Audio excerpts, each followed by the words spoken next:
A sessão de hoje. Muito boa tarde a todos. Bem-vindos ao Seminário Permanente em Questões Atuais de Direito, hoje sobre um tema muito forte, o BUPI, novidades e desafios do novo mapa de titulação. Eu começo por agradecer à nossa convidada, a doutora Eugénia Amaral, mas sobre a nossa convidada e sobre o tema, melhor ninguém que a doutora Sónia Santos. Para fazer as apresentações devidas. Eu fico-me para já pelo agradecimento e depois, no final, certamente, algumas palavras para encerrar a edição 25-26 do nosso seminário. Espero que aproveitem o seminário de hoje. Eu vou aproveitar seguramente. Doutora Sónia, passo-lhe a palavra. Então, muito boa tarde a todos e a todas. É uma honra terminarmos este ciclo de seminários permanentes de questões atuais de direito deste ano letivo 2025-26 com alguém que nos é muito especial. A doutora Eugénia Amaral tem participado connosco desde o início da pós-graduação em registro e notariado, tem estado a seu cargo o urbanismo, eh, e uma forma que eu acho, não quero exagerar, mas muito merecida. Hoje é nossa coordenadora da EBUP, Estrutura de Missão, para a expansão do Sistema de Informação Cadastral Simplificado, aquela que percebe disto como ninguém. Deu lugar ao lugar que estava a ser ocupado pela nossa doutora Blandina Soares, nossa docente também de registro predial na pós-graduação de registro e notariado, e com muito orgulho podemos dizer que é presidente do Instituto de Registro e Notariado. Pessoas tecnicamente sem desprimor para ninguém, mas de elevado conhecimento técnico e de forte cariz humano. Quero agradecer por toda a disponibilidade que têm tido ao longo destas 4 edições da pós-graduação em Registro e Notariado, e doutora Eugénia, um agradecimento muito especial por este seminário, por ter aceito o nosso convite, visto que está com muito trabalho neste novo exercício de funções. Agora que foi publicado um novo mapa do BUPI, e este é um grande desafio, é uma grande novidade, inclusive para todos nós que fazemos titulação, ou seja, o meu caso como notária, advogados, solicitadores e juristas em geral. Doutora Eugénia chegou a este cargo porque é uma pessoa de extrema dedicação ao seu estudo. Ela é doutoranda em Direito na Universidade de Coimbra, onde fez toda a sua formação, é conservadora de registros e docente no ensino superior. Nosso muito obrigada, e passo-lhe a palavra. Se quiserem colocar questões no final, a doutora Eugénia estará ao vosso dispor, dentro de um tempo limite, como é óbvio, para que possam esclarecer as vossas dúvidas, que eu penso que nesta temática vão sendo muitas e cada vez mais. Obrigada, e passo-lhe a palavra à doutora Eugénia Amaral. Obrigada, não mereço tantos atributos, mas pronto, agradeço de qualquer maneira a generosidade com que me apresentou. Pronto, eu trouxe aqui hoje um tema que tem a ver com as alterações legislativas e com algumas alterações, digamos, tecnológicas que nós introduzimos na plataforma, que permitem, no fundo, levar a cabo obrigações que foram agora contidas nestas novas alterações. E, portanto, daí o tema, novidades e desafios do novo mapa à titulação. Mas para nós começarmos, não é, para enquadrarmos isto, convém, antes de mais, perceber que alguém que tem o micro ligado, eu ia pedir para silenciar, está bem? Pronto, então, e alguém está a escrever no ecrã também. Pronto, o que é que eu queria dizer? Quando nós estamos a falar de identificação do território, nós estamos a falar de cadastro predial como um instrumento ao serviço do conhecimento do território. Conhecer é identificar, caracterizar, e quando nós usamos o termo caracterização, este termo tem um significado jurídico próprio, que está definido no artigo 16 do regime jurídico do cadastro predial. Caracterização é algo que está associado a uma presunção de verdade que respeita a configuração e a área do prédio, sem incluir a sua composição. E nós, quando olhamos para o território nacional, sabemos que a identificação dos prédios dentro do território nacional não é uniforme. Nós temos um país, digamos, a duas velocidades. Existem dois grandes tipos ou duas grandes situações de identificação dos prédios no território nacional. Por um lado, temos os prédios que foram abrangidos pelo regime jurídico, pelo cadastro geométrico da propriedade rústica ou pelo cadastro predial experimental Sinergic, este último em Loulé, Oliveira do Hospital, Paredes, Penafiel, São Brás de Alportel, Ceia e Tavira. Portanto, temos esses prédios que foram identificados e constam da carta cadastral, em resultado do cadastro geométrico da propriedade rústica ou do cadastro predial experimental, e depois temos todo o resto do país que está fora da carta cadastral. A propriedade está mais fragmentada, mais dispersa, é mais difícil de identificar, até pelas características naturais do território, e daí ter surgido como solução o Sistema de Informação Cadastral Simplificado, o BUPI, como uma tentativa de recolher informação relativamente a todo este território que estava, no fundo, anónimo. E esse sistema de informação cadastral simplificado que nós falamos, no fundo, resultou como uma reação a esta realidade de um país a duas velocidades, que já há muito se sentia, mas que no fundo veio a tornar-se mais premente, como todos sabem, com os incêndios de 2017 de Pedrógão Grande e com todas as fragilidades que então ficaram perfeitamente evidenciadas. E o que é que se entendeu na altura? Que era essencial então começar a identificar o território e a sua titularidade. E a representação gráfica georreferenciada, no fundo, foi erigida como o pilar de todo este sistema. No fundo, a representação gráfica georreferenciada é um instrumento que consiste na delimitação de um prédio através da sua representação cartográfica, materializada numa linha poligonal fechada, que define os respectivos limites, e esta definição pode resultar de uma medição direta no terreno ou pode resultar de interpretação de ortofotomapas disponíveis no BUPI. Este procedimento de RGG, que dá origem à representação gráfica georreferenciada, a RGG é a representação gráfica georreferenciada, pode ser impulsionado de duas formas, ou pelo interessado ou oficiosamente. E neste momento o interessado tem uma panóplia, tem uma grande...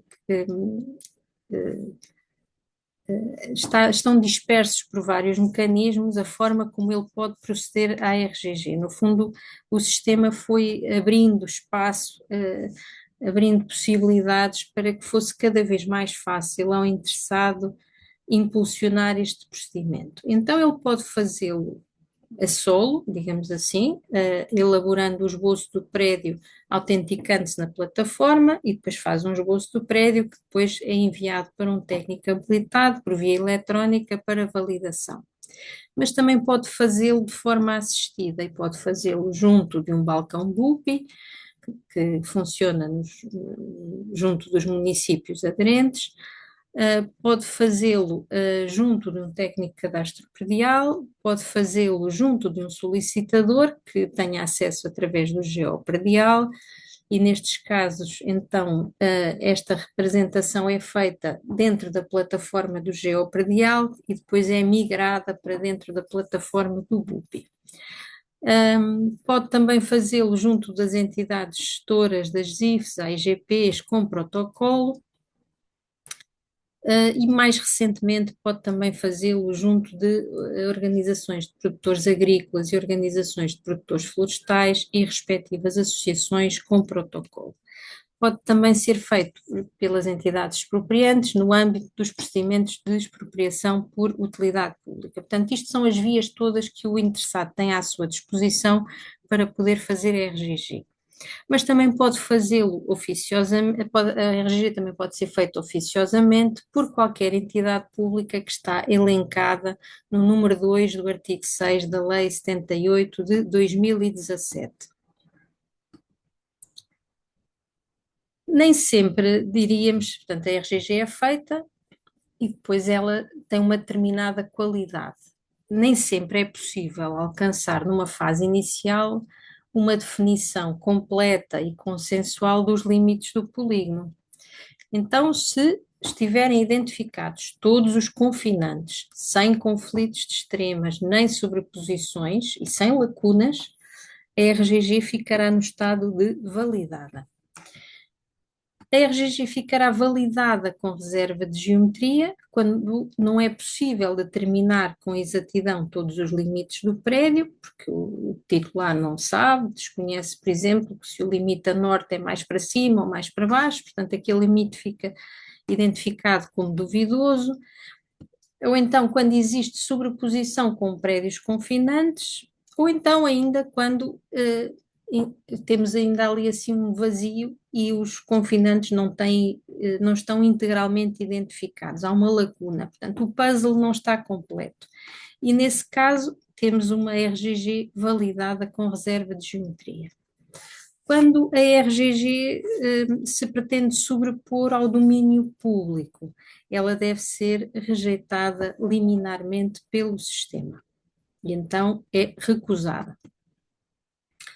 Portanto, já vimos os casos em que a RGG é validada com reserva de geometria, portanto, importa, eu vou dizer isto várias vezes, importa sublinhar que esta informação da RGG tem uma natureza evolutiva, pode ser alterada a todo o tempo, enquanto não adquirir natureza cadastral. Portanto, este princípio básico, que por vezes pode ser apontado como uma fragilidade, é, no entanto, a sua grande força deste instrumento, é a possibilidade de melhorar progressivamente a qualidade de informação através de incorporação de novos contributos. Então, o interessado pode declarar que não conhece ou que não é possível determinar alguns limites do prédio, pode existir sobreposição de polígonos, pode não estar identificada a totalidade dos polígonos dos prédios confinantes e a RGG, nesses casos, ficará então validada com reserva de geometria. O facto dela estar validada com reserva de geometria não vai condicionar de modo algum, nem limitar de forma alguma a sua utilização no âmbito do Sistema de Informação Cadastral Simplificado. Portanto, esta natureza evolutiva da RGG não constitui obstáculo à sua utilização no processo de registro, também não obsta à sua utilização para efeitos de retificação diária e, do mesmo modo, também é perfeitamente compaginável com o procedimento especial de registro, de justificação e de anexação. A reserva de geometria é considerada pelo Sistema de Informação Cadastral Simplificado como uma etapa. A RGG é como se fosse um ciclo de vida e ela tem ali aquela etapa em que ela está validada com reserva de geometria. Mas é uma etapa que, desejavelmente, se pretende que seja superada. E como é que o sistema tenta resolver a reserva de geometria? O sistema prevê diferentes mecanismos de resolução. O primeiro mecanismo é logo o ajuste automático. O ajuste automático é realizado sempre que seja possível acertar as extremas e as confrontações com a RGG dos confinantes já existentes, não é? Verificando-se entre aquela RGG e as RGGs confinantes, pode-se verificar uma sobreposição extremamente reduzida, que é designada como microsobreposição, e que no fundo resulta de um erro de desenho do polígono. Corresponde a uma área desprezível, no fundo, que será inferior a 1% da área da RGG de menor área, e além disso tem que respeitar um critério de espessura que está devidamente parametrizado na lei. Então, estas áreas, digamos, ínfimas, que resultam de erros de desenho, ficam sujeitas a este mecanismo automático de eliminação por via do acerto de vértices e respectivas extremas dentro daqueles critérios de tolerância definidos na lei. Este automatismo de resolução automática é também aplicável nas situações em que existam microlacunas, ou seja, pequeninos espaços entre os polígonos, às vezes com medo de se sobrepor. Antes de existirem estas ferramentas na plataforma, ficavam micro espaços entre os polígonos que não correspondiam à realidade, que no fundo eram só uma forma defensiva de desenhar o polígono que evitava que ele se sobrepusesse. Portanto, como não se conseguia tocar, ele tendia a sobrepor-se, então para evitar essa sobreposição, às vezes, porque não existiam as ferramentas ainda adequadas, numa forma perfeitamente defensiva, ficava ali um microespaço que agora é importante resolver. Mas há situações de sobreposição, claro, que não são resolúveis pelo ajuste automático. E essas situações não resolúveis pelo ajuste automático, porque fogem a estes critérios, seja da percentagem da área, seja do critério de espessura, então, nesses casos de sobreposição, deve recorrer-se à conciliação administrativa. A conciliação administrativa é baseada na obtenção de um acordo entre todos os interessados quanto ao desenho dos seus polígonos. Quando isto em termos de sobreposição, mas pode acontecer que tenha sido feito o desenho de um determinado polígono e à sua volta ainda não estejam preenchidas as lacunas, ou seja, ainda não há, o puzzle ainda não está completo, ainda não há o desenho dos prédios confinantes. Não há lacunas, não há sobreposições, mas há lacunas. Então, nestes casos em que não se encontram ainda identificados todos os confinantes, é desencadeado ou deve ser desencadeado o procedimento de consulta pública. Portanto, são 3 formas de resolver a reserva de geometria, cada uma aplicável ao seu caso específico. Em relação ao ajuste automático, já foi mais ou menos explicado o que é que se pretende, qual é o seu enquadramento. Em relação à conciliação administrativa, importa dizer que este mecanismo sofreu uma evolução. O sistema de informação cadastral simplificada é bastante interessante porque ele vai se adaptando e vai reagindo, no fundo, à sua aplicação prática, quer em termos legais, quer em termos tecnológicos. E isso permite também que ele vá ganhando um contorno, digamos, mais robusto e permitir de uma forma mais elaborada responder, no fundo, a estas dinâmicas da propriedade que se colocam no dia a dia.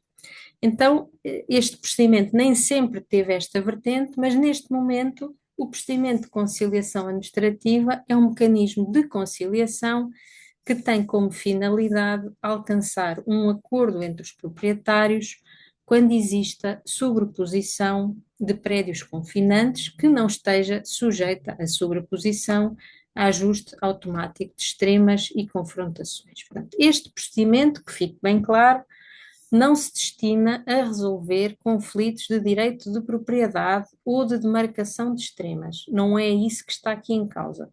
Não é um problema, não é um conflito de propriedades que está aqui em causa. Esses têm um campo próprio para ser resolvido. O que está aqui em causa é resolver, no fundo, sobreposições que resultam muitas das vezes, de erros de desenho, quando se está a elaborar RGG, ou então até às vezes dúvidas relativamente a algum dos limites do prédio. Portanto, eu tenho uma sobreposição, eu quando fiz o desenho, às vezes até posso ter visto aquilo numa forma, não olhei em termos de pontos cardeais, por exemplo, posso ter feito ali uma inversão do desenho, ou naquele limite ali, coloquei naquele sítio, mas nem tinha muito bem a certeza se era bem ali, e sobrepus-me ao prédio do vizinho. No âmbito de uma conciliação administrativa, os interessados são colocados perante a evidência e poderão concordar que realmente houve ali um erro de desenho e que é necessário proceder à retificação da geometria daquele polígono, ou um ou ambos os confinantes. Se faltar o acordo de todos os interessados intervenientes no procedimento, o conciliador encerra o procedimento e cada interessado poderá recorrer ao tribunal arbitral ou aos meios jurisdicionais existentes. É importante também dizer que podem exercer funções de conciliador os técnicos habilitados que sejam trabalhadores dos municípios ou das entidades intermunicipais, bem como aqueles que lhes prestem serviços, desde que inscritos na plataforma do BUPI e designados por despacho do Presidente da Câmara ou do Secretariado Executivo Intermunicipal. Além dos técnicos habilitados BUPI designados como conciliadores, também podem ser conciliadores os técnicos de cadastro predial. No caso dos técnicos habilitados dos municípios que tenham sido designados como conciliadores, eles podem conduzir procedimentos relativos a prédios localizados em qualquer área do território nacional abrangida pelo Sistema de Informação Cadastral Simplificado, independentemente do município ou entidade municipal que procedeu à sua designação. Portanto, o técnico conciliador não exerce poderes de autoridade, não decide litígios, ele limita-se a conduzir um procedimento com vista à obtenção de acordo entre os interessados. Agora, só aqui para vocês terem uma noção, isto é a jornada do processo de conciliação administrativa, isto foi feito mais para os técnicos habilitados dos municípios, mas pode também servir de referência para os técnicos de cadastro predial, portanto, no fundo tem aqui toda a jornada desde o início, com todas as diligências que têm que ser feitas, de notificações e declarações de inexistências de impedimentos, os prazos que têm que ser seguidos e depois os vários cenários possíveis, portanto, o cenário de quando há audiência de conciliação, quando não há audiência de conciliação, quando na audiência se chega a acordo, quando na audiência não se chega a acordo, e portanto, no fundo, toda esta jornada está aqui descrita de forma bastante sucinta e no fundo serve de apoio para que os técnicos sigam estes trâmites que devem obedecer ao Código de Procedimento Administrativo. Portanto, voltando lá atrás, nós temos a RGG validada com reserva de geometria. A reserva de geometria pode ser resolvida por ajuste automático quando se aplica o ajuste automático. No caso de sobreposições que não possam ser resolvidas por ajuste automático, temos o procedimento de conciliação administrativa e, no caso das lacunas, temos a consulta pública. A consulta pública, portanto, é aplicável quando não estão identificados todos os confinantes. O objetivo aqui é estabilizar as geometrias que existem e promover a participação de todos os interessados. Existe atualmente uma consulta pública a decorrer, que foi a primeira lançada no contexto do Sistema de Informação Cadastral Simplificado, foi lançada no dia 20 de maio foi designada como consulta pública do Aljão, porque abrange uma grande parte de uma área integrada da gestão de paisagem, uma AIGP, que é a AIGP do Aljão, e convido-vos a consultar através dos links e a explorar esta consulta pública para ver como é que ela foi organizada em termos tecnológicos, que dê resposta, no fundo, ou que se encaixe com o que está previsto na lei. Então, quando nós entramos, olha, vou voltar ali atrás, portanto, tem ali um aceder ao mapa da consulta pública do BUPI. Portanto, nós entramos dentro da consulta pública, podemos entrar através do geoportal ou através do site do BUPI, que também lá tem um link, e depois podemos aceder ao mapa da consulta pública e vamos entrar dentro deste mapa.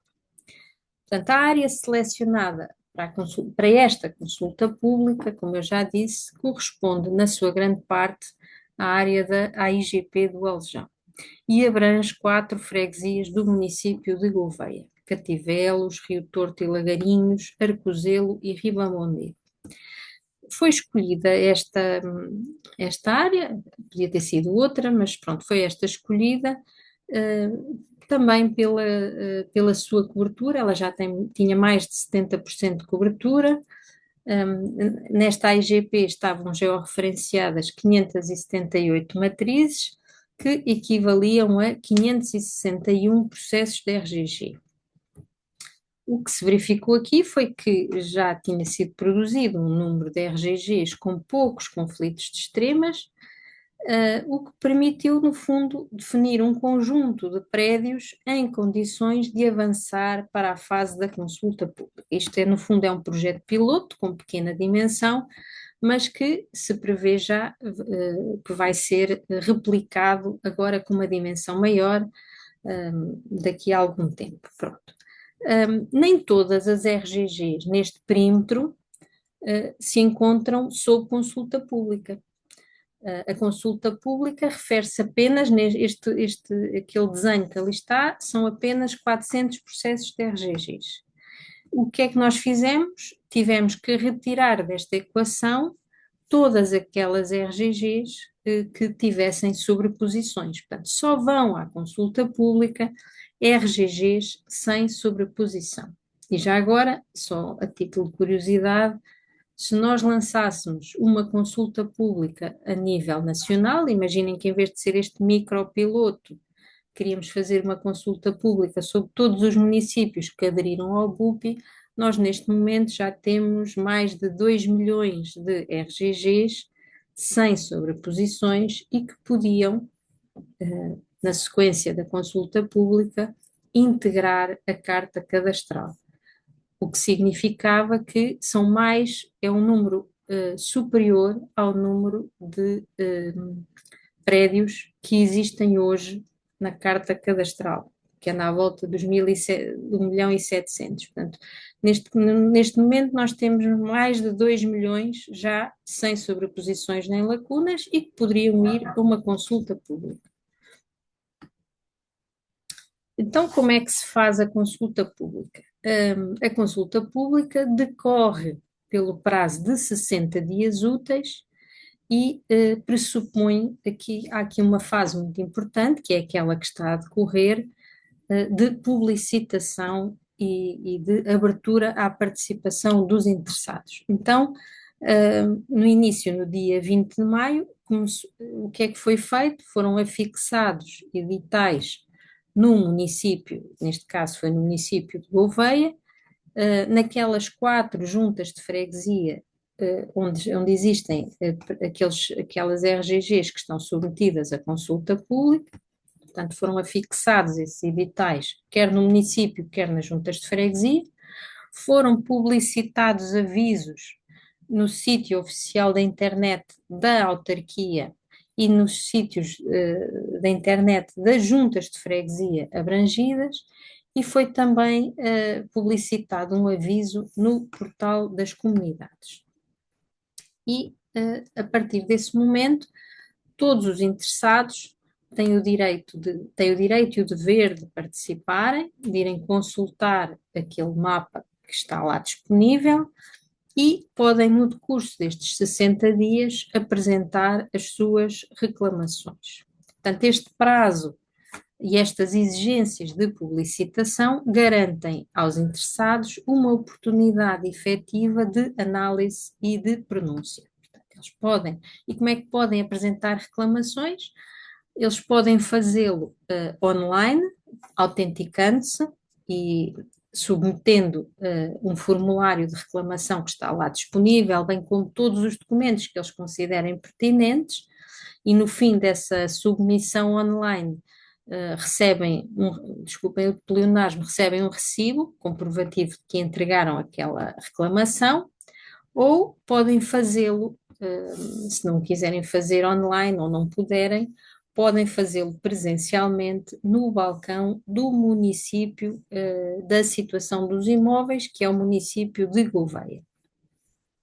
Deverão juntar, aqui será o técnico habilitado daquele município a submeter a reclamação no fundo, a submeter todos os documentos entregues pelo interessado, e também aqui o interessado, no fim dessa submissão, recebe um recibo comprovativo da submissão da sua reclamação. Findo aquele prazo de 60 dias úteis, as reclamações que tenham sido apresentadas são submetidas à análise da Comissão Administrativa, que é um órgão colegial, que está legalmente definido como sendo composto por um membro da Autoridade Tributária, um membro da Direção-Geral do Território e um membro do IRN, sendo que o membro do IRN que for designado será o presidente desta Comissão Administrativa.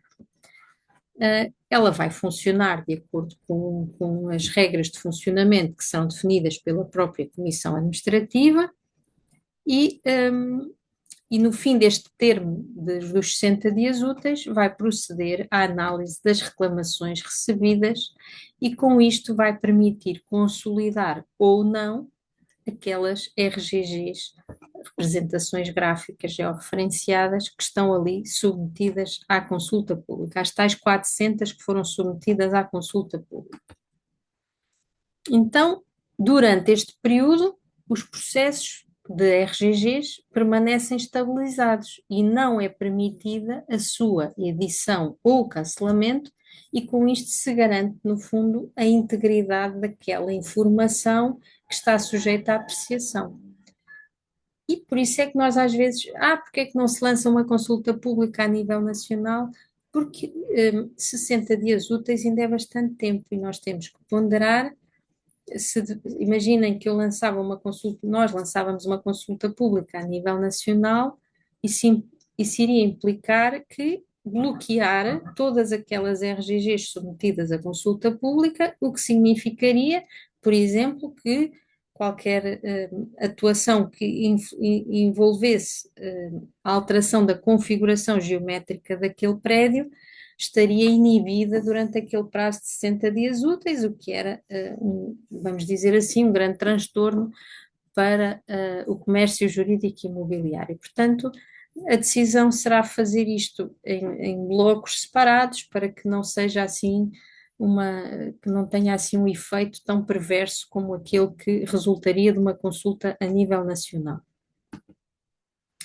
Pronto, então, terminada a consulta pública, nós temos aqui uma espécie de um filtro.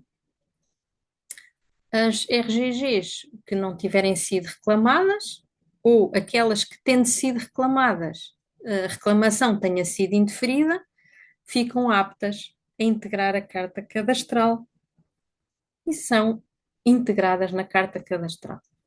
Aquelas RGGs cuja reclamação tenha sido ferida, mantêm-se como validadas com reserva de geometria e, portanto, não integram a carta cadastral. Os prédios confinantes que não forem identificados no âmbito do procedimento de consulta pública ficam sujeitos ao procedimento de identificação e reconhecimento prédio rústico como isto sem dono conhecido. Então, o procedimento de consulta pública não se confunde com o procedimento de identificação de prédio sem dono, é antes um momento prévio em que é dada a oportunidade à regularização voluntária por parte do cidadão. Assim, se os prédios confinantes não forem identificados no âmbito do procedimento de consulta pública e não estiverem descritos no registro predial, estiverem inscritos na matriz e estes titulares da matriz, uma vez notificados, não façam a RGG do seu terreno, nem promovam o registro, dá-se início ao procedimento de identificação de prédio sem dono conhecido. E depois nós perguntamos assim, então e como é, se aquilo é um buraco negro, não é? Nós não sabemos, é um espaço vazio, que não tem nada, como é que nós sabemos quais são as matrizes correspondentes àquele pedaço de terreno que está ali, que nós não sabemos de quem é? Como é que nós vamos fazer essa lógica? Então, assim como nós temos um algoritmo que permite, a partir da matriz, localizar a zona provável onde aquela matriz se situa em termos territoriais, nós também já desenvolvemos um algoritmo ao contrário, ou seja, partindo do território, nós conseguimos identificar a gama de matrizes que poderão corresponder àquele território. E então, neste caso, o que nós vamos fazer, uma vez fim de tudo isto, é proceder à notificação dos titulares daquelas matrizes que estão naquela gama que encaixam dentro daquele território. Então, o procedimento de identificação e registro de prédio sem dono conhecido, que não se confunde com o procedimento de consulta pública, tem aqui toda uma tramitação e importa o registro. Portanto, há uma identificação geográfica, não é, que parte da matriz, depois há aqui um direito de audiência prévia dos titulares da matriz, que se nada disserem, depois estamos perante o reconhecimento do prédio sem dono conhecido e este procedimento leva ao registro provisório, pelo prazo de 15 anos, a favor do Estado, ficando aqueles prédios sem dono conhecido sob a gestão da Florestal. Esta entidade gestora pode dar de arrendamento ou ceder a sua posição, mas não pode alienar estes prédios. Este ónus de inalienabilidade é também sujeito a registro. Durante este prazo dos 15 anos do registro provisório, não é? O interessado pode vir apresentar prova da sua titularidade e aquele registro provisório a favor do Estado converte-se em registro definitivo a favor do proprietário.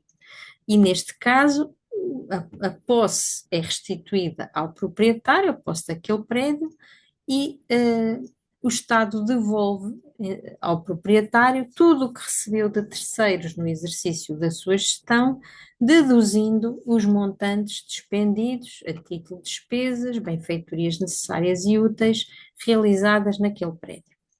Mas pode acontecer que o titular nunca apareça dentro daquele prazo dos 15 anos e, caso isso não aconteça, há lugar a um procedimento de justificação administrativa que, no fundo, vai sustentar o registro definitivo a favor do Estado.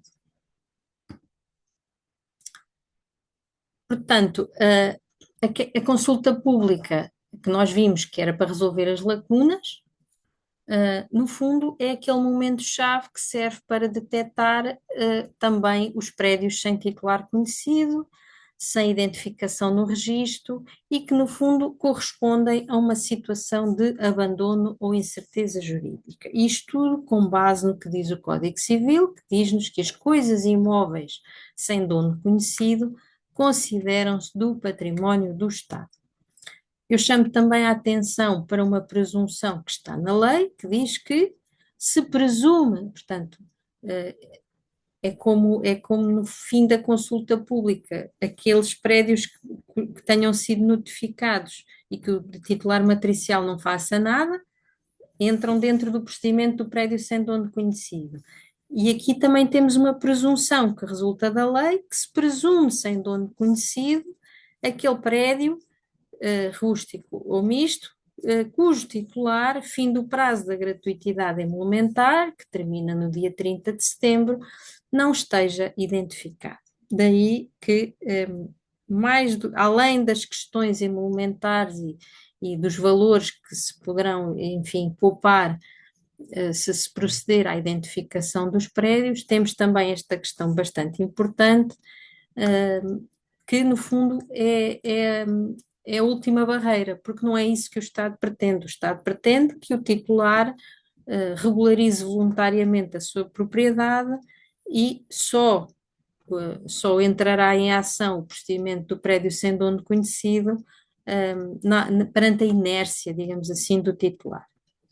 Portanto, a consulta pública visa assegurar dois objetivos essenciais.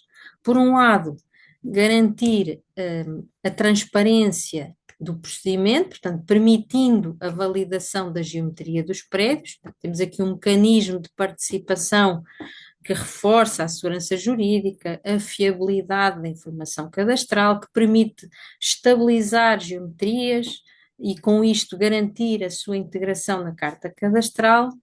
E, por outro, temos então a tal priorização da regularização voluntária por parte do proprietário e que, no fundo, determina que, na ausência desta regularização voluntária, é necessário, de todo em todo, garantir uma gestão sustentável dos territórios abandonados. Portanto, mais do que uma formalidade legal, no fundo, estamos perante um momento estruturante de validação, participação e responsabilização individual e coletiva. E com isto, eu, quando fiz esta exposição toda, foi para quê? Para que se evidenciasse de uma forma bastante clara o valor da RGG. O Sistema de Informação Cadastral Simplificado assume expressamente uma natureza provisória da informação. O sistema não atribui qualquer presunção a esta informação e mantém esta informação aberta à correção. Nós temos uma estrutura, em termos funcionais, tripartida, entre o interessado, o promotor e o executante, caracterizada por uma elevada flexibilidade. Há uma pluralidade de promotores, pode haver uma pluralidade de executantes. Nós vimos quem é que podia ser: os técnicos habilitados BUPI, os técnicos de cadastro predial, os solicitadores com geopredial, aquelas entidades públicas todas. Portanto, há uma possibilidade, uma pluralidade de executantes que permite, no fundo, um acesso muito fácil à representação gráfica georreferenciada, e toda esta arquitetura, no fundo, está em consonância com esta natureza declarativa e evolutiva do sistema, em que a informação, no fundo, é construída progressivamente e que não adquire nem logo à partida uma estabilidade jurídica plena. Portanto, ela pode ser alterada sempre enquanto não assumir a natureza de cadastro predial.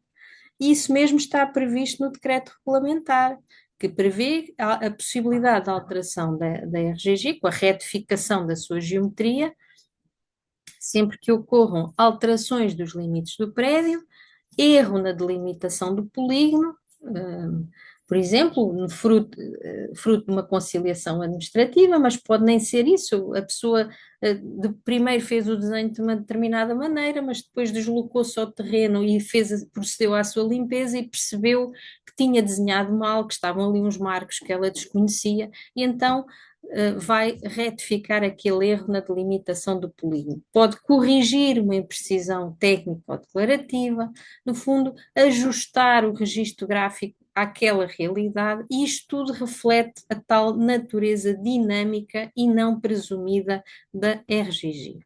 Do mesmo modo, a RGG pode ser cancelada.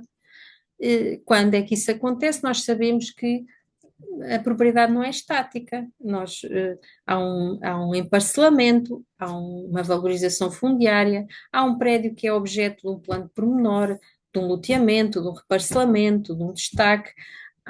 Pode ser expropriada uma parte de um prédio, aquele prédio pode até ser fruto de um acordo, de uma conciliação administrativa, porque aquele prédio que foi ali desenhado não era ali, mas era noutro sítio.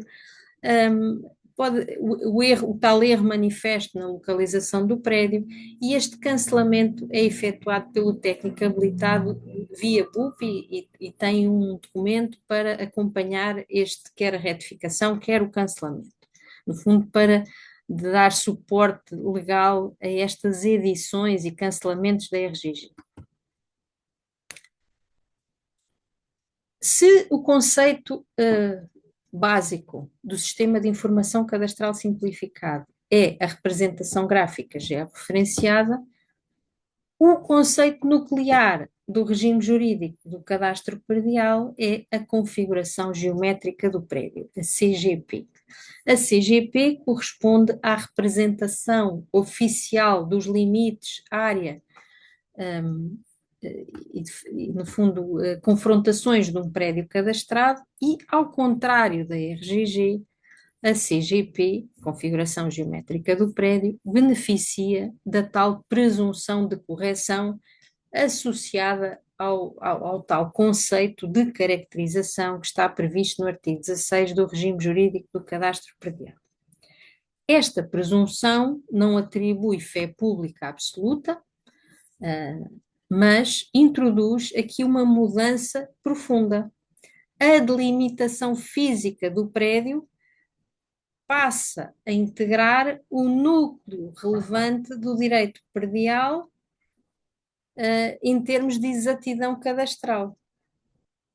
E, um dia chegados à harmonização entre a autoridade tributária, IRN e DGT, com a atribuição do número de identificação do prédio, aquela área vai valer em termos de registro predial. A configuração geométrica do prédio, no fundo, vai permitir, então, aqui uma transformação muito importante no referente, enquanto referente estável do registro predial, no fundo permitindo que um dia este sistema que nós temos de registro predial possa operar sobre uma base geométrica E como qualificada. ser um micro da doutora? Fiquei sem micro. Estão-me a ouvir, não estão? Sim, perfeitamente, doutora Eugênia. Ok, ótimo. Então, e isto tudo para dizer o quê? Eu tinha aquela RGG que foi evoluindo, até começou com um esboço, foi retificada, foi editada, começaram a construir o puzzle, ele ficou completo e ela pode ter evoluído de um mero esboço até chegar a uma RGG validada sem reserva de geometria, ou seja, ao puzzle perfeito. Ela está identificada, sem sobreposições nem lacunas, os prédios à volta estão identificados e estão perfeitamente alinhados nas suas extremas com aquele polígono. E então, o regime jurídico do cadastro predial prevê a possibilidade de integração daquela RGG validada sem reserva de geometria, como eu acabei de explicar, prevê a sua integração na carta cadastral e, nesse momento, a RGG transforma-se numa CGP. Há aqui o efeito crisálida e ela transforma-se numa configuração geométrica do prédio. Portanto, é preciso que todos os prédios confinantes estejam identificados sem conflitos, sobreposições ou lacunas, e devo dizer também assim, só como referência, que neste momento já temos milhares de polígonos nestas condições, portanto, prontos a integrar a carta cadastral, e mesmo quando existem lacunas, aquelas geometrias desde que aceites por todos os confinantes via consulta pública, também passam a estar sem reserva de geometria e passam a poder ser integradas na carta cadastral. E como é que se faz essa integração na carta cadastral? Por interoperabilidade com a plataforma do BUPI. E estão já em curso as reuniões para operacionalizar esta interoperabilidade, que deve ocorrer muito brevemente, é o que nós queremos, e nesse momento, então, todas aquelas RGGs validadas sem reserva de geometria serão integradas na carta cadastral e deixarão de ser RGGs e passarão a ser CGPs. Diga-se também que é o único caso no regime jurídico do cadastro predial em que uma operação de cadastro não carece de intervenção do técnico de cadastro predial. Todas as outras operações de cadastro previstas no regime jurídico do cadastro predial, operações de execução, que pode ser simples ou sistemática, operações de integração e operações de conservação, todas elas exigem a intervenção de um técnico de cadastro predial. Este é o único caso em que o legislador se refere a uma comunicação automática de dados via BUPI através da interoperabilidade. Então, o regime jurídico atual distingue claramente a RGG da CGP, tanto no plano funcional como num plano dogmático. A RGG é um instrumento de recolha e organização inicial da informação territorial. A CGP, no fundo, será o resultado qualificado em termos de cadastro predial. Não existe qualquer equivalência jurídica entre ambos e quando a RGG se transforma em CGP, fica sujeita ao regime previsto no Decreto-Lei 72 de 2023, portanto, ao regime jurídico do cadastro predial. Ou seja, deixa de ser alterável, retificável, cancelável ao abrigo do Sistema de Informação Cadastral Simplificada. Fica sujeita às operações de conservação, uma vez que passou a ser cadastro, está na carta cadastral, é cadastro, passa a ser sujeita às operações de conservação.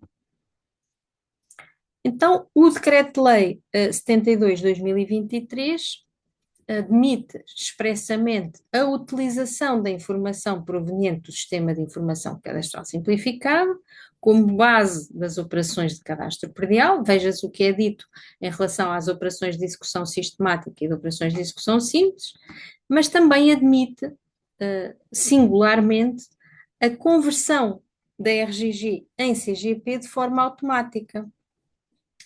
Embora esta conversão só possa ocorrer, volto a repetir, por via da interoperabilidade, sendo o próprio sistema que se assegura de que aquela informação contida na RGG tem natureza qualificada e pode, por esta via, com recurso a um web service, ingressar no cadastro predial. Portanto, esta solução permite reconciliar dois objetivos que são aparentemente contraditórios. Por um lado, vamos aproveitar o esforço massivo de recolha de informação promovido pelo BUPI e, por outro, vamos preservar a exigência de certeza jurídica associada ao cadastro predial. Portanto, a RGG, volto a dizer, não é nem pretende ser à partida cadastro. É informação declarativa, funcional, instrumental, adequada a uma identificação inicial do território e que servindo de apoio a procedimentos registais e não só. A configuração geométrica do prédio é o elemento estabilizador do sistema, dotado de presunção, vocacionado para assegurar a segurança jurídica. Aqui só um ponto. O atual regime jurídico do cadastro predial descentralizou a atividade cadastral e para isso recorreu à figura do técnico de cadastro predial como executante de cadastro. Projeta a informação produzida pelo técnico de cadastro predial num plano de consolidação jurídica em que, no fundo, aquela configuração geométrica vai adquirir uma relevância estruturante. E a qualidade desta informação vai passar a depender de um sistema em que a execução é externalizada num técnico de cadastro predial e o controlo da qualidade é diferido, não é? Portanto, o controlo é sempre a posteriori. E o que é que eu quero dizer com isto? Aquelas críticas tradicionalmente dirigidas ao sistema de informação cadastral simplificado, e tal, tem natureza declarativa, eles podem dizer o que quiserem. No fundo, estas críticas podem revelar-se menos intensas do que os riscos associados ao regime jurídico de cadastro predial. Porquê? Porque no sistema de informação cadastral simplificado, a incerteza é assumida, é gerida antes da estabilização. Nós sabemos que ela é mutável. Ora, no regime jurídico do cadastro predial, existe o risco de estabilização da informação, cuja correção só é verificada a posteriori. Portanto, esta externalização acaba por se tornar um elemento crítico. Existem mecanismos de qualificação profissional, deveres de atuação, responsabilidade sancionatória, mas esta qualidade do sistema depende da eficácia de um controlo que não atua no momento da produção, mas apenas depois, no momento pós-concretização. Portanto, aqui o que nós vemos não é a passagem de um sistema frágil para um sistema robusto, mas estamos só a deslocalizar o risco jurídico. Estamos de um modelo de informação declarativa corrigível para um modelo de produção tecnicamente especializada, mas que é suscetível de consolidar imperfeições antes da sua detecção. Portanto, esta robustez do regime vai depender e muito da efetividade dos mecanismos de supervisão e de capacidade de assegurar que esta externalização da execução não compromete a fiabilidade da informação. Isto é só um à parte. Pronto. E agora chegamos ao artigo 19, que era aqui que eu queria chegar, e este caminho todo foi para que isto fizesse sentido. Então, na versão originária, o artigo 19 tinha um modelo muito mais prudente da exigibilidade da RGG. Portanto, a RGG só era exigida, não era exigida no momento da titulação, só era exigida no momento do registro de aquisição, reconhecimento de direitos, regularização de prédios omissos, alteração de áreas.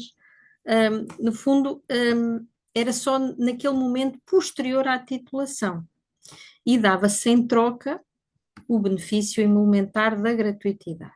Portanto, a lógica era uma lógica reativa. Quando o registro era chamado a pronunciar-se sobre uma situação jurídica, mostrava-se indispensável fixar, digamos, o seu objeto físico. Portanto, a RGG era concebida como um instrumento de regularização progressiva, impulsionada pelo próprio interessado, só que a experiência prática demonstrou que era muito importante também garantir a atualização dessa informação, porque eu hoje fazia RGG e amanhã passava uma estrada, eu fazia um destaque, cedia uma parcela, era expropriada uma parte, e aquela RGG que eu tinha feito, aquela informação ficava desatualizada. E foi nesse contexto que surgiu o artigo 19A, que colocou a necessidade de também fazer a RGG como forma de atualizar a informação relativa ao prédio em termos geográficos. Recentemente, com a alteração produzida pelo Decreto-Lei 87 de 2026, foi antecipada a exigibilidade da RGG para o momento da titulação. Portanto, o legislador reconheceu que a segurança jurídica do trato sucessivo não começa no registro, mas no próprio negócio jurídico que constitui ou transmite ou modifica o direito real. E, portanto, a exigência da RGG em momento coincidente com a titulação permite assegurar que o objeto do negócio jurídico seja determinado de forma rigorosa desde a sua origem, evitando-se a indeterminação física do prédio e que esta indeterminação, no fundo, seja transmitida ao longo da cadeia dominial. esta antecipação não converte a RGG em requisito de validade do negócio, o negócio continua válido, mas no fundo reforça a qualidade da titulação e vai permitir reduzir a conflitualidade posterior.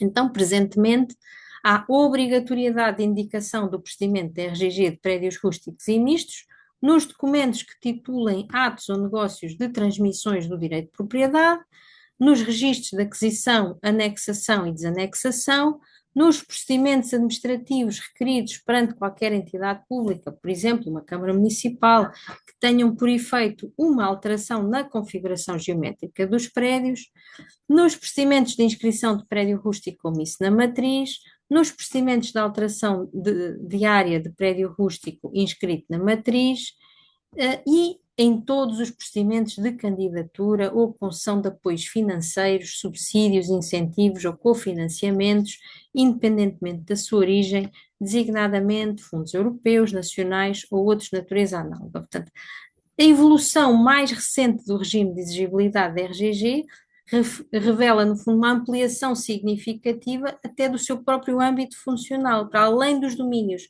registal e de titulação, a existência da RGG passou a ser exigida como condição para acesso a subsídios, por exemplo.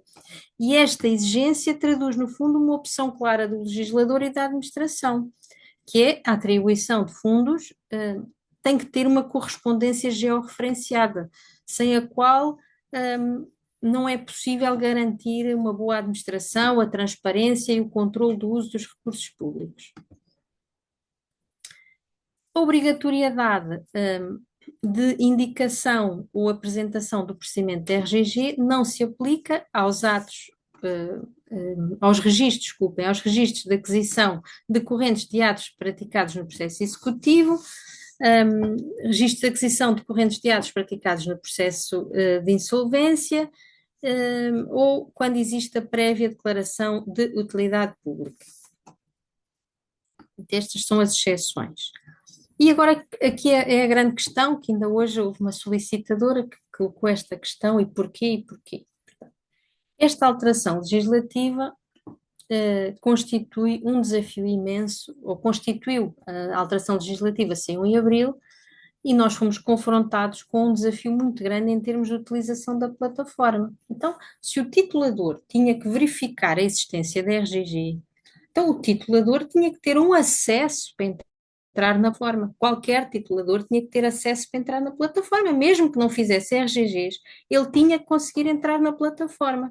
Isso iria implicar criar milhares e milhares de acessos para consulta, tinha que ter e-mails verificados e tinha que ser de um dia para o outro. Porquê? Porque senão parava o comércio jurídico, eu não posso consultar, eu não consigo aceder para ver se tem RGG ou não. E eu não me posso bastar com o termo de responsabilidade em papel. Ou será que posso? Bastaria ao titulador o documento em formato de papel, que é o termo de responsabilidade, que normalmente a pessoa traz, que eu até lhe pus um exemplo assim em tamanho pequenino, só para verem, portanto, aquele documentozinho que é entregue à pessoa, ao promotor, basta isso, eu entregar isso ao titulador e isso chega-me. Todo este percurso que eu fiz foi para demonstrar à sociedade que a RGG tem uma natureza evolutiva, dinâmica. Existe um ciclo de vida na RGG, que pode começar no esboço e pode terminar no ingresso na carta cadastral. E aquele termo de responsabilidade em formato de papel é apenas uma representação estática, num determinado momento temporal. Ou seja, isto quer dizer que antes da titulação ou da qualificação dos registros, isto dirige-se não só aos tituladores, mas também aos conservadores, estas entidades que estão a titular ou que estão a registar, a qualificar registros, têm que consultar diretamente a RGG, seja na plataforma oficial, e neste caso os conservadores e oficiais de registro têm um acesso ao back-office para entrar na plataforma, ou, no caso dos tituladores, que não sendo conservadores nem oficiais, eles têm que ter um acesso. E qual foi o acesso que foi criado? No mesmo dia em que saiu a lei, não sei se até não foi no dia anterior, mas acho que foi no mesmo dia, nós resolvemos esta situação através de uma alteração ao mapa público disponibilizado em dados abertos. Portanto, a verificação da informação pode ser consultada através do mapa público disponibilizado através daquele link. E devem fazê-lo para que se assegurem da validade atual da RGG, da própria existência da RGG no momento em que estão a titular e de que não existem alterações supervenientes, edições, ajustes automáticos, cancelamentos, que ponham em causa as declarações que estão no título. Ou seja, se alguém se apresenta com um termo perante o titulador, invocando, por exemplo, qual é o sentido? Que a área é esta área que está aqui no termo. Só que, entretanto, por exemplo, houve um ajuste automático.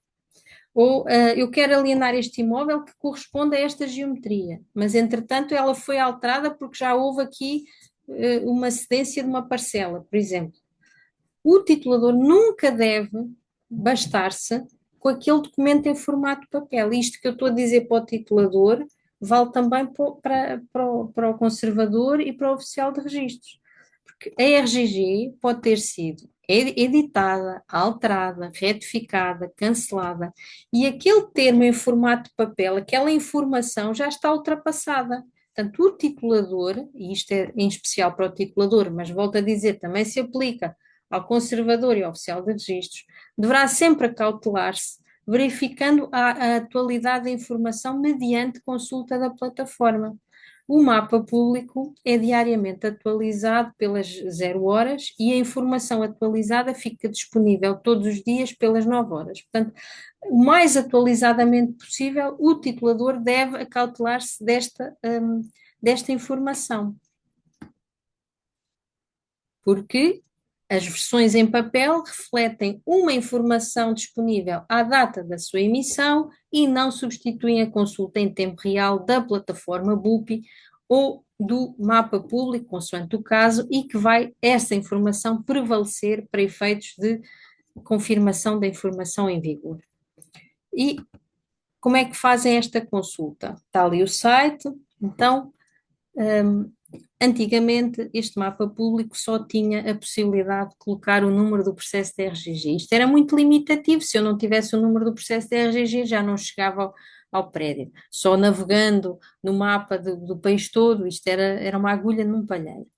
Mas a EBUPI solicitou à encarregada de proteção de dados um novo parecer para que pudéssemos disponibilizar o número da matriz, porque o número da matriz a matriz há uma parte que são dados pessoais, que são os titulares, mas depois há todo um conjunto de dados que não devem ser considerados como pessoais porque não permitem o acesso direto à informação. Se alguém quiser, com base nisto, aceder à informação, então as entidades que disponibilizarem essa informação é que estão a tratar dados pessoais. Pronto. E então, com base nesse parecer da encarregada de proteção de dados, foi permitido alterar o mapa público no sentido de que existissem 2 motores de busca. Nós podemos fazer a pesquisa através do número do processo de RGG ou, com outro critério, número da matriz associado à freguesia e concelho. Portanto, clicamos ali no pesquisar e, ao fazermos pesquisar, aparece em baixo, se aquela matriz não tiver RGG, diz que não tem RGG. Se ela tiver RGG, identifica o processo e nós clicamos naquele botãozinho que diz ver no mapa. E ao clicar naquele botãozinho que diz ver no mapa, o sistema ele vai direcionar para a localização do prédio. Estão a ver aquele número que está ali, é aquele número que está ali rodeado a amarelo. Portanto, nós aqui conseguimos visualizar a configuração do prédio e até vemos os outros prédios que lhe são confinantes e depois, mas eu aqui só vejo o número do processo e a configuração. No entanto, se eu clicar em cima do prédio, já surge informação relevante, designadamente a sua área, o seu perímetro, todas as informações que são necessárias ao titulador para verificar a atualidade das declarações que serão incluídas no título. Eu não sei que horas são, já ultrapassei se calhar um bocadinho, mas também começámos um bocadinho mais tarde. E pronto, e eu com isto termino a minha apresentação, agradeço-vos a vossa paciência, eu vou interromper o compartilhamento e vou ficar à disposição para as vossas questões, está bem? Muito obrigada, doutora Eugénia, pela excelente apresentação, como sempre, muito clara. Este que é um tema tão importante para nós que somos tituladores, e acho que para o público em geral também. Quem quiser colocar questões à doutora Eugénia, os micros estão disponíveis, poderá fazê-lo diretamente.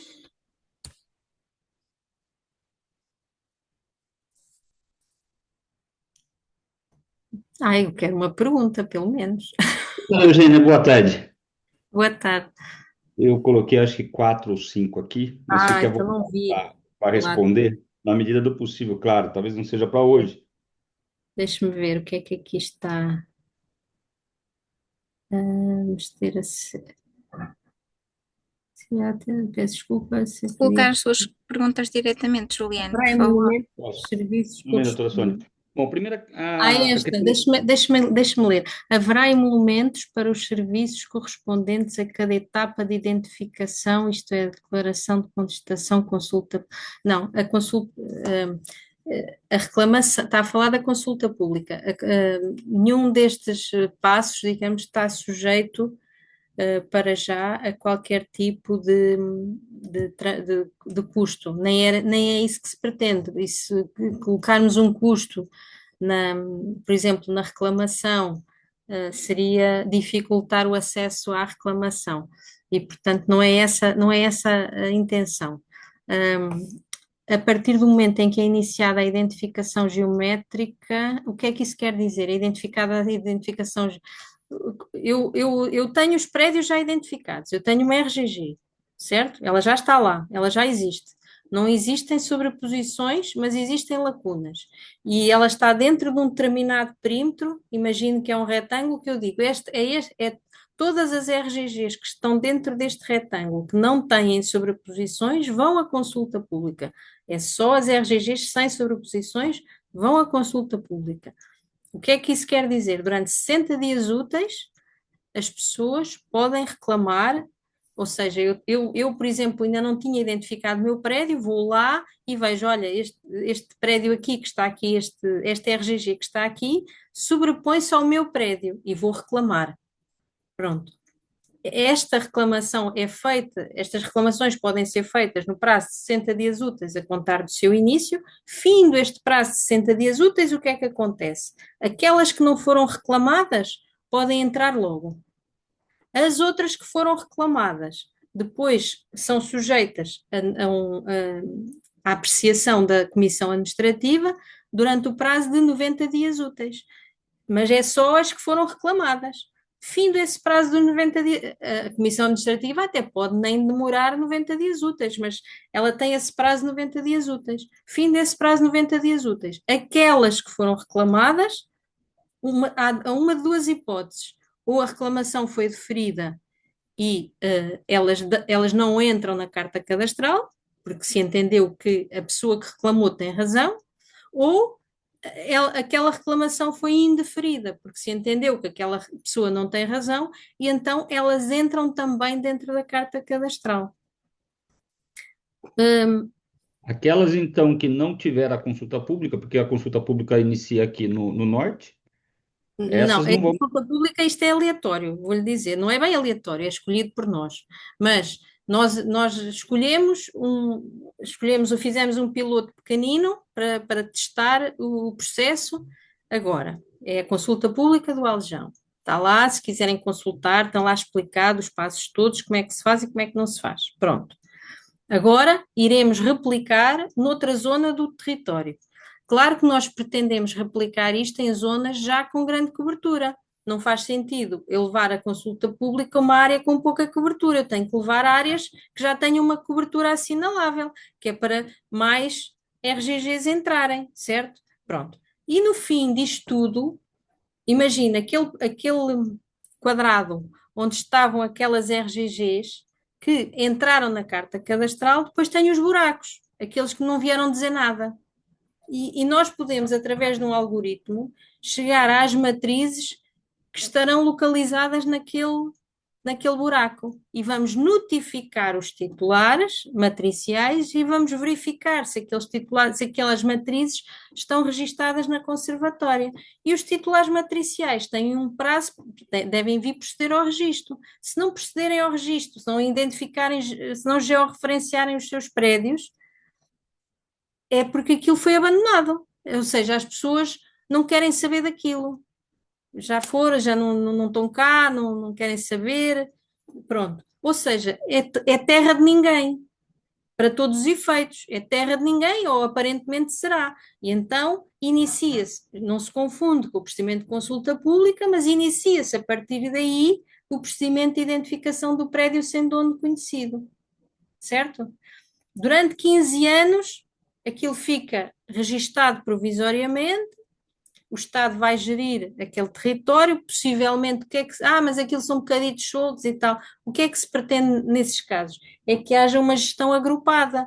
Imagina, no caso da IGP do Aljão, aquilo tem um território, aqueles bocaditos que não foram identificados vão ser integrados na IGP do Aljão para haver uma gestão agrupada, para que seja uma gestão sustentável do território, que é aquilo que não tem havido. Pronto. Percebeu? Pronto, Sim, acho que é sim. isso. Não Aí sei depois se, tem mais. não sei se tem aqui mais alguma. Tem sim. Os meios de prova serão admitidos para elidir a justificação administrativa em favor do Estado. Os meios de prova. Não, isso já é outra etapa. No fim dos 15 anos, se o titular inscrito, desculpa, se o proprietário não se chegou à frente, não veio ninguém, não disse é meu, está aqui a minha prova da titularidade, eu é que sou o É essa dono. prova. É essa prova. Qual vai ser a prova que Não, ele terá? mas não é essa prova que está a falar da propriedade a favor do Estado. Eu estou a falar de outra coisa, que é a propriedade a favor do particular. O particular é que pode apresentar qualquer meio de prova, um título onde se mostre que aquele prédio é dele, só que ele nunca procedeu ao registro, por exemplo. E então tem que ir registar, está a perceber, tem que fazer prova de que aquele prédio é dele. Até pode fazer uma justificação de direitos ali pelo meio, provar que possui há mais de não sei quantos anos, não sei o quê, não sei o quê. Não está inibido de o fazer durante esse prazo de 15 anos. Isso é o particular, durante o prazo de 15 anos que há o registro provisório. No fim dos 15 anos, o que a lei prevê é um procedimento de justificação administrativa, mas aí já não é do particular, o Estado tem um registro provisório. E então, para que aquele prédio integre a propriedade definitiva do Estado, há um procedimento de justificação administrativa, mas é fim do prazo dos 15 anos. Não sei Sim. Na verdade, não era esse depois do fim, era realmente o anterior. Eu imaginava realmente a questão da justificação. O particular teria que falar: bom, eu tenho a justificação, eu demonstro que Ele realmente pode nem tem. precisar, repare, ele pode não precisar da justificação, ele pode ter um título que nunca levou a registro. Nada impede que ele tenha uma Ok, partilha, uma ok. escritura, um inventário, qualquer coisa que prove que ele é o dono. Se ele não o conseguir fazer, poderá invocar o uso capião, eventualmente. Um bocado difícil, Seriam, mas seriam, portanto, os meios admissíveis a registro. não percebi, Seria, portanto, os meios de prova admitidos a registro. claro. Pronto, pronto. Eu, E aí, o que está previsto, isso está bem explicado, e aí eu no Decreto-Lei no 15 de 2019, que foi é o Decreto-Lei que prevê o procedimento de identificação de prédio sem dono conhecido. Depois foi alterado também em 2019, mas pronto, pode consultar a versão consolidada do Decreto-Lei 15 de 2019, que está lá, acho que está bem explicado. Está tá bem? bem. E aí, depois, uma última que eu penso que já está respondido, que é a questão da publicidade do status da RGG. Essa consulta ao status da RGG, o processo ela será aberta ao público em geral e restrito? Eu não estou a perceber O, o que é que isso quer dizer. O que é que quer dizer com status da consulta da RGG? a RGG tem uma vida. Tem. Pronto. Em que momento eu posso consultar? Todo dia, como a senhora Todos disse. os dias pode ir ao mapa Qual- público vê-la. Qualquer pessoa poderá aceder a esse Qualquer mapa? pessoa pode ir ao mapa público vê-la. Tá bem, obrigado. Satisfeito. Agora estava aqui a ver outra. O impulso para a conciliação é sempre de algum interessado ou, no caso de sobreposições, o balcão BUPI notifica os vários envolvidos. Sobreposições graves, isso o que é grave e o que é que não é? Não há aqui sobreposições graves, não é? Quer dizer, em princípio, o que tem sido até agora, no fundo, feito é que normalmente é por impulso do interessado, mas também pode acontecer por atuação oficiosa do balcão. Mas para já tem sido só utilizado o impulso do interessado. Não sei se se está mais alguma questão aqui que eu não tenha respondido.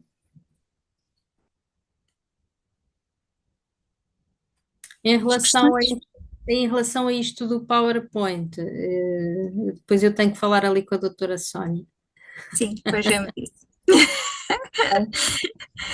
A sessão começou O e grave é como sem possibilidade automática. Pois, tudo o que seja sem ajuste automático não, tem que funcionar através O que é que acontece muitas vezes na prática? O que acontece muitas vezes na prática é que as pessoas acabam por não recorrer ao formalismo da conciliação administrativa.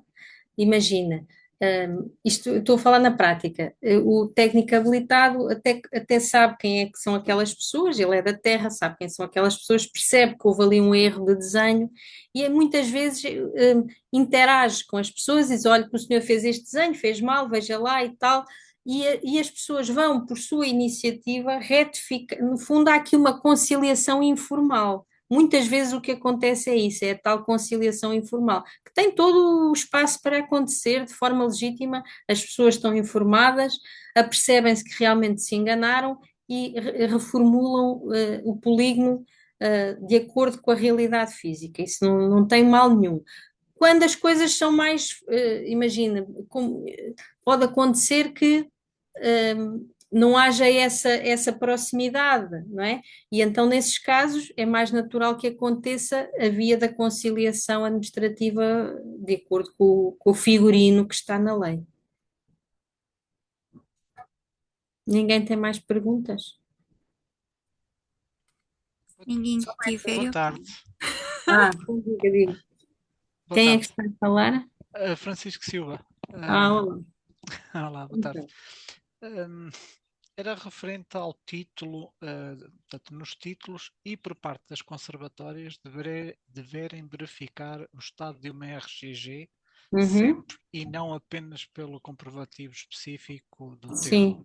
Sim, Como é que, portanto, o número do processo é sempre o mesmo? é. Como é que eu comprovo como titulador que aquela RGG tinha 500 metros Ela, e se abrir, hoje sim. e quando se leva a registro daqui a, por exemplo, 30 dias, o número do processo é o mesmo, mas já lá consta uma RGG de 700 metros. Sim. Antigamente, vou-lhe dizer, isto também sofreu bastante evolução. Quando eu comecei a trabalhar com estes processos, nos idos de 2017, não era possível editar, ou seja, não era possível, não havia histórico, se eu me enganasse, eu tinha que cancelar aquele processo e fazer um novo. Era assim que funcionava no princípio. Atualmente não é assim. Quando abre, eu estou a falar com o Dr. Francisco Silva, não é? É conservador, sim. não é? Pronto. Então, quando abre, quando entra no back-office com a sua credencial, não é?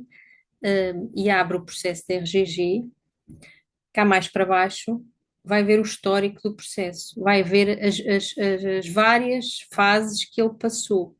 Ele tem ali o histórico, é como se fossem camadas de uma cebola.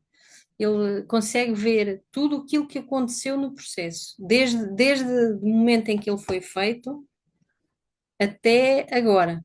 Mesmo ajustes automáticos que tenham ocorrido, alterações, edições do processo. Se consultar, portanto, quando abre o processo, é na parte de baixo, anda com a página para baixo e vai ver na documentação, consegue ver todo e o momento em que foi feito, quem é que fez. O processo nesse aspecto está bastante claro. Portanto, tente entrar num processo e ao abrir vai ver o histórico todo. Nisso tem uma grande vantagem em relação aos tituladores, que os tituladores veem o agora. Certo. Veem o E agora. eu consigo ver, portanto, os vários termos que possam ter sido Consegue, substituídos para consegue, atualizar. Isso eu consegue. confirmo. Mas, e num caso em que a RGG tinha sido feita, por exemplo, para um rústico, e comprovou-se que afinal era um misto e deu lugar agora a uma nova RGG com outro novo número de processo. Consegue consultar pela matriz, o cancelado. Pela matriz aparecerá sempre a RGG antiga com outro número de processo também? Em princípio, sim, aparece. E aí não tenho a certeza se aparece no histórico do atual, Okay. mas isso posso confirmar. Mas consegue ver sempre o histórico dessa questão toda. Está bem, ok, muito obrigado. Está aqui o Juliano a perguntar porque não o histórico ser público. Pois é assim, porque isso também implicava, porque o histórico que aqui o Dr. Francisco Silva vê são os termos de responsabilidade que estão sendo feitos e há dados pessoais ali envolvidos. E isso não pode ser incluído no mapa público. Mas pensar pelo menos a Para o nível de titulador, áreas, né, vamos doutor? dizer assim, nós temos que trabalhar, o RGPD é um regime que nos deve balizar e Claro. nós temos que trabalhar com os princípios de minimização dos dados e de necessidade dos dados. E no caso dos tituladores em que eu estou a fazer um título hoje, o que me interessa é como quando está a consultar uma certidão do registro predial. Quando estou a fazer um título e digo que consultei a certidão do registro predial, não é? E verifiquei que o prédio estava registado a favor de consulta da certidão permanente. Amanhã, se for consultar a mesma certidão permanente, aquele registro que está ali a mencionar já não está atualizado, pode não estar atualizado, porque pode ter havido uma penhora entretanto. Mas no momento em que consultou e que vai lá pôr no seu título, era assim que estava. E esta informação que está no mapa público é também relevante para a titulação. Não precisa, vamos dizer assim, curto e grosso, não precisa de mais. O que interessa é que, quando está a fazer o título, tenha o cuidado de ir consultar o mapa público, que é uma coisa que demora 1 minuto, 2 minutos, verifique e coloque lá quando está a fazer o termo, não é? Que consultou às tantas horas o mapa público e verificou isto e aquilo. Esse cuidado é que tem que ter. Saber o histórico não será muito relevante para o seu título. Poderá ser relevante para resolver algum problema, mas aí, se existe um problema para resolver, a pessoa que lhe apresenta esse problema é que tem que lhe contar esse histórico. E seria possível obter certidão desse histórico? Depende para quê. No caso em que houve um contrato promessa de compra e venda e a titulação do contrato definitivo, da escritura, levasse 6 meses. Nesses 6 meses houve algum fracionamento da área, alguma sobreposição, coisa do tipo. Isso é muito comum. Mas isso, o que pode é ver, aí, se a pessoa tem um termo de responsabilidade em formato de papel, pode ver se atualmente aquela informação que estava no formato de papel se corresponde ao que está hoje. Aí sim tem que se salvaguardar nesse aspecto. Aquilo que eu estou a fazer hoje, o título que eu estou a fazer hoje, tem que estar perfeitamente atualizado. E o perfeitamente atualizado é, eu hoje, quando estou a consultar, o mapa público, aquele prédio que eu estou ali, cujo título eu estou a fazer, em relação ao qual eu estou a fazer uma transmissão, diz aquela RGG é de um prédio com 500, não é com 700. Faz sentido. Isso é Faz que tem sentido. que ficar bem claro. Faz sentido. Obrigado. Nada.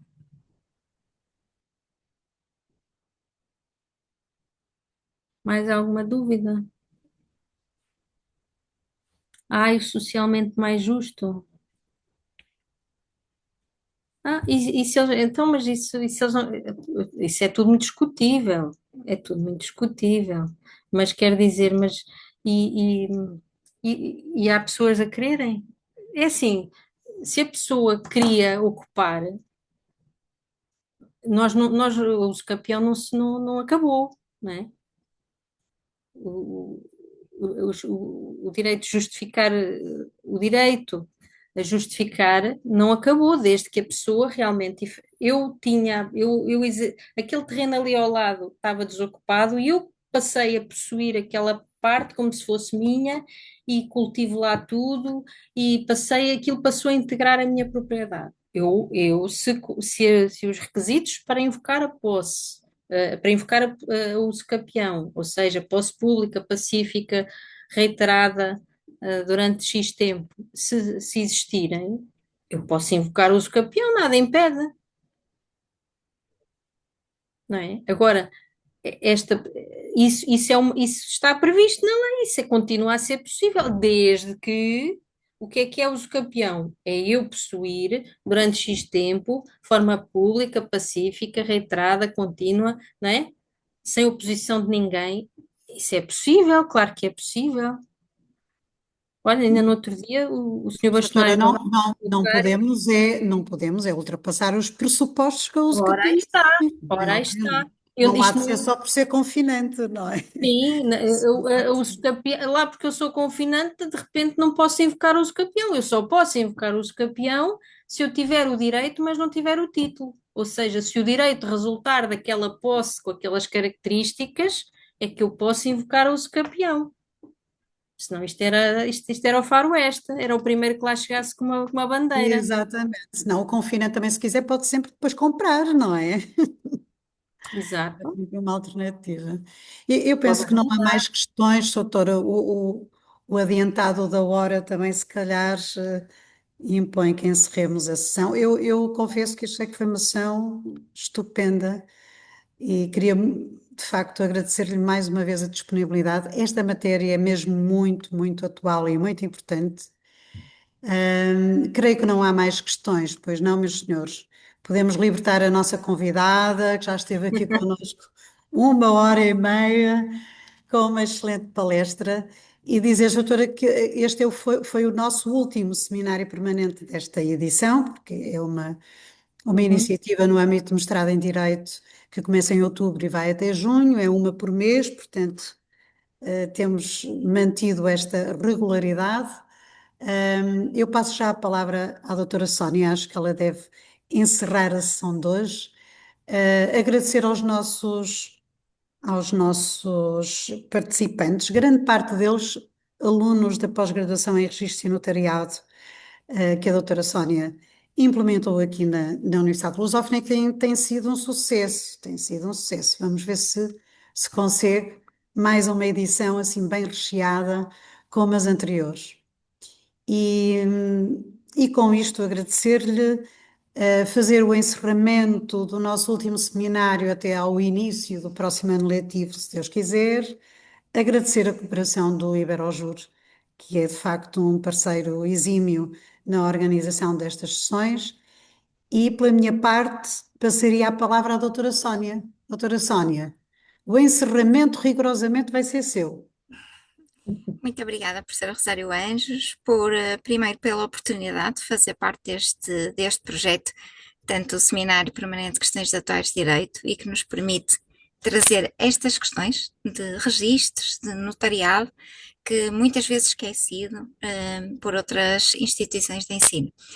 Obrigada, muito especial à doutora Eugénia por nos acompanhar até hoje, por a sua disponibilidade para fazer este seminário, sempre da alma e coração a dedicação que teve a fazer estes PowerPoints, que toda a gente logo começou a apresentá-los, colocou no chat, pode disponibilizar. Depois veremos isso a seu tempo. Vamos libertar a doutora Eugénia para ela descansar, que ela bem precisa. Eu sei que vocês adoram os PowerPoints dela, mas tudo a seu tempo. Muito obrigada e, acima de tudo, muitos parabéns pelo novo cargo e muitas felicidades. Obrigada. E Muitos contamos parabéns e muitas consigo felicidades, na não próxima é? Muitas edição da felicidades, que é pós-graduação. importante. Não é, Obrigada. doutora Sónia? Estes Esperemos cargos são que sempre complexos. Muito sim, sim. obrigada, então. Boa Muito noite. obrigada. É para Está bem? fortes. Obrigada. E obrigada a todos, está bem? Pela atenção que tiveram. Obrigada. Muito Boa noite, obrigada. obrigada. E Até à a todos, próxima. até setembro. Cá estaremos todos de volta para mais um seminário de questões permanentes e muito atuais, sempre. Obrigada, Tá doutora bem? Sónia. Obrigada a Obrigada. todos. Boa noite, bom Obrigado. fim de Boa semana. noite. Fiquem bem. Boa noite, obrigada.